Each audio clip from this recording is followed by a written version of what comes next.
ರಾಹುಲ್ ಗಾಂಧಿ ಅವರದ್ದು ಹಲ್ಲೆ ಖಂಡಿಸುವ ಪ್ರತಿಭಟನೆ ಹಮ್ಮಿಕೊಂಡಿದ್ದಾರೆ ಕಾಂಗ್ರೆಸ್.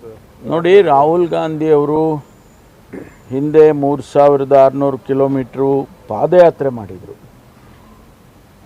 ದೇಶದಲ್ಲಿ ಒಂದು ಒಳ್ಳೆಯ ವಾತಾವರಣ ಆಗಬೇಕು, ನಮ್ಮಲ್ಲಿ ಏನು ಈ ಪ್ರಜಾಪ್ರಭುತ್ವದ ವ್ಯವಸ್ಥೆಯಲ್ಲಿ ಎಲ್ಲರಿಗೂ ಶಾಂತಿಯಿಂದ ಬಾಳ್ತಕ್ಕಂಥ ಅವಕಾಶಗಳಾಗಬೇಕು, ಎಲ್ಲ ಧರ್ಮದವರಿಗೆ, ಎಲ್ಲ ಜಾತಿಯವರಿಗೆ, ವರ್ಗದವರಿಗೆ ಅಂತೇಳಿ ಅವರು ಅದನ್ನು ಮುಂದೆ ಇಟ್ಟುಕೊಂಡು ಪಾದಯಾತ್ರೆ ಮಾಡಿದರು.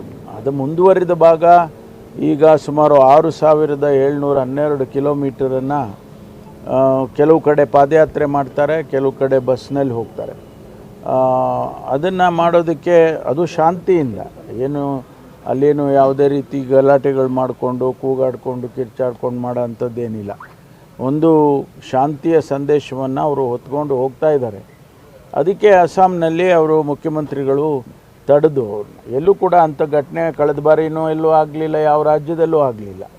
ವಿರೋಧ ಪಕ್ಷದ ಆಡಳಿತದಲ್ಲಿ ಇರ್ತಕ್ಕಂಥ ರಾಜ್ಯಗಳಲ್ಲೇ ಅವರು ಪಾದಯಾತ್ರೆ ಮಾಡಿದರು, ಯಾರೂ ಕೂಡ ಅದಕ್ಕೆ ತೊಂದರೆ ಮಾಡಲಿಲ್ಲ. ಈ ಬಾರಿ ಉದ್ದೇಶಪೂರ್ವಕವಾಗಿ ಅವರನ್ನು ತಡೆಯೋದು, ಅವ್ರ ಮೇಲೆ ಗಲಾಟೆ ಮಾಡಿಸೋದು, ಅದು ಆ ರೀತಿ ಎಲ್ಲ ಮಾಡ್ತಾ ಇದ್ದಾರೆ. ಇದು ಯಾಕೆ ಮಾಡ್ತಾ ಇದ್ದಾರೆ ಗೊತ್ತಿಲ್ಲ ನಮಗೆ. ಅವರಿಗೆ ಭಯ ಆಗಿರ್ಬೋದು, ಈ ಯಾತ್ರೆಯಿಂದ ಅವರಿಗೆಲ್ಲ ತೊಂದರೆ ಆಗ್ತದೆ ಅಂತ ಹೇಳಿ ವಿರೋಧ ಪಕ್ಷದ ಅಂದರೆ ಈಗ ಅಲ್ಲಿ ಆಡಳಿತ ಪಕ್ಷದವರಿಗೆ ಅನಿಸಿರ್ಬೋದು.